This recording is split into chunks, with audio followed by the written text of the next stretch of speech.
G'day world, Chris Hogan coming to you live from Rise Conference here in Hong Kong. And I'm here with Pakiza from Startup Bahrain. How are you? I'm fine, thank you. So, essentially, Startup Bahrain is a government initiative or partner of the local government in Bahrain, is that right? It's a semi-government initiative led by the community, consists of different players and stakeholders, such as incubators, accelerators, startups and scale-ups, and government entities that are supporting startups. So I come from the Economic Development Board, and we sort of, through this platform, through Startup Bahrain, we aim for it to become the focal point for scale-ups at growth stage internationally to come and get information. We support them with the setup in Bahrain, support them with connecting them to different incubators, accelerators, or partners to help grow their business and expand into the Middle East, expand into the GCC, the Gulf countries, through Bahrain.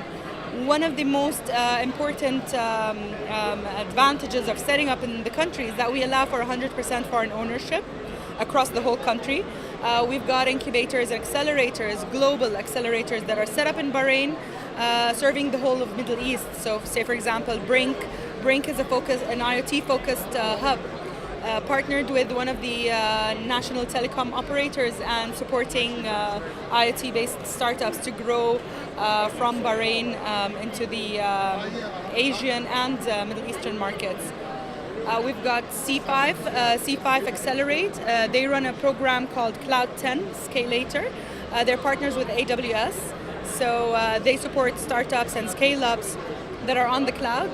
And the way we like to sort of grow the ecosystem, it's a bottom-up approach where startups innovate to solve a certain social and economical concern or gap that the community is facing in the Middle East and in the GCC.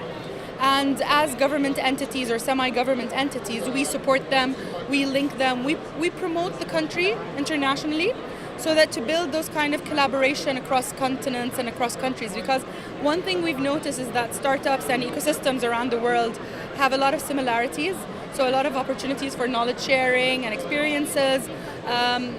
This year, 2018, we've launched the Startup Bahrain Week, which runs, is going to hopefully run every year on the first week of March. It will have a flagship international event, and some of the fringe events that the community have developed and partnered with different stakeholders. The aim of this event is to showcase the country and showcase what Bahrain has to offer and invite interested individuals to come and explore that and get to meet some of the shapers of the community. And then magic happens from within. So what's the dominant industry in Bahrain at the moment? So we've noticed that the dominant industry right now is fintech. Naturally, because Bahrain has been a financial hub for the past 40 years. So innovation within the financial industry is has been a given, and we received a lot of interest from banks, from international financial institutions and regulators in Bahrain to open up the market and to allow for innovation into that field. So we've launched the Sandbox FinTech regulatory sandbox for fintech companies. We've got the Middle East's largest fintech hub, dedicated fintech hub. And then the other sectors would be around IoT, around retail, tourism is one of the future trends that we're noticing. Social entrepreneurship is picking up as well. We've got a fashion incubator in Bahrain, working on very interesting technologies and embedding technologies in those sectors. Ideally for Bahrain, the main four sectors have been manufacturing and logistics, financial services, ICT, and tourism, leisure, and health. So we also, last year, we've announced the welcoming AWS to set up their data centers. They're going to set 3 regional hubs serving the whole Middle East from Bahrain. So that by itself gave us sort of a boost to open up the country for more inward investment, hopefully. So what's some of the benefits for the startups, other than, I guess, the services and the way that you're plugging them in? And like, for example, are there tax benefits of setting up? So there's actually no taxes in Bahrain. Okay. The country has no corporate taxes, no income taxes. We allow for 100% foreign ownership across the whole country, so that we don't operate in free zones. The country is 40 to 50% cost efficient compared to other neighboring countries when it comes to the cost of doing business and cost of living as well. In the latest Internations report, Bahrain was voted as the top destination for expats to be living in. It's a beautiful island. I mean, it's really open. Talent is available, whether they're local talents, because we've got like around 45% of the workforce are locals. So you've got women in tech, you've got graduates from in the ICT sector really picking up and really getting engaged. We've recently launched also the Google Developers Group, who are running a lot of events and activities using Google software, building knowledge. And what's beautiful about Bahrain is that it's an open market for the eastern province as well, from Saudi Arabia. So we get a lot of inflow on a daily basis from startups or entities from Saudi Arabia coming into Bahrain. That's great. That's great. That's great for investment, right? Yes. Fantastic. Well, what a great place to visit. I definitely want to go.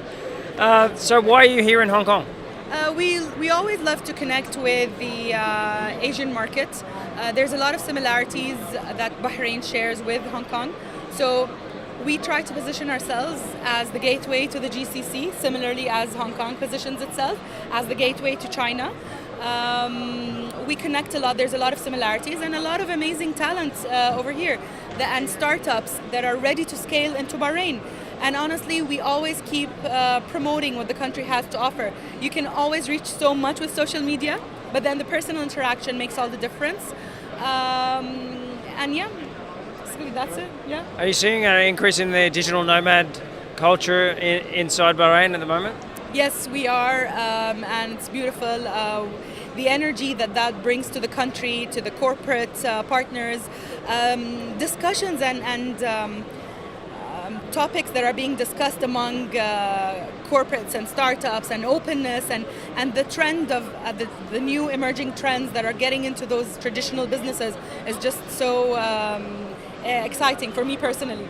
So I'm really excited of the future. And so how do people, I guess there's a website, so it's just startupbahrain.com? Yes, and so the website is startupbahrain.com. We're also available on all social media platforms. People can also follow us on using the hashtag. They'll get to see all the community events that are happening. Most of the tech startups that are in Bahrain are listed on the website as well. So if anyone wants to connect with them, the website is actually run by the community. So we've got a local agency running the content on the website for the latest events, for the activities that are happening in the country. They're all available on the website. Great. Well, thank you very much, Pakiza. Thanks for watching, guys. Plenty more coming to you live from Rise Conference here in Hong Kong. You can watch it on facebook.com/Beach City Life. And we're also on YouTube and LinkedIn. Just search for Beach City. Cheers, guys.